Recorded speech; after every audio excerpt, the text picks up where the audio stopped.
A good percentage of our clients are women-owned businesses, and they're innovators and game changers. And, I've heard nightmare stories about pitching to VCs and the comments and the questions that they hear. And they seem innocent on the surface, but, Right. Things like, my wife would like your shoes, or, maybe it's a female-focused product and the room's full of men and they don't quite understand how it would apply to the market, because the product doesn't apply to them, it applies to women.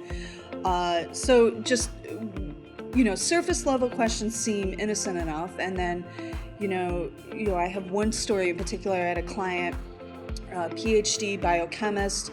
Her specialty is understanding water contamination. Okay. She is like the industry expert, pitched to a room full of VCs and angel investors. And it was a double pitch where she pitched first.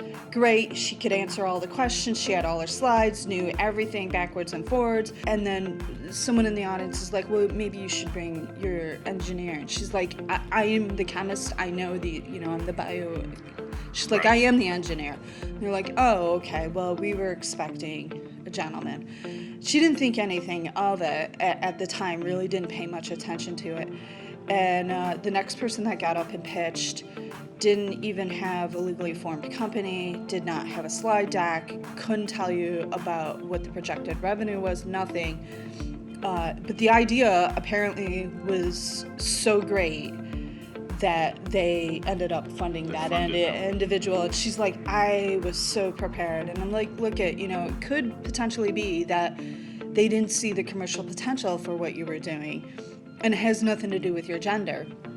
She really believed that, the individual came to the table completely unprepared in her perspective. And she's like, I had to come to the table with all of my evidence and data and bring all of my knowledge.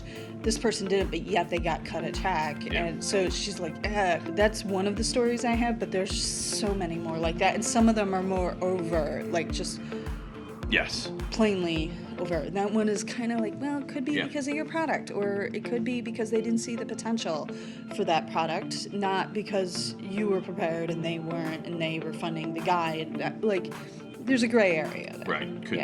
Could be a couple of things, but Right. when it happens over and over and over again, Yeah, yes, you see start a to pattern. wonder. Right. Yeah.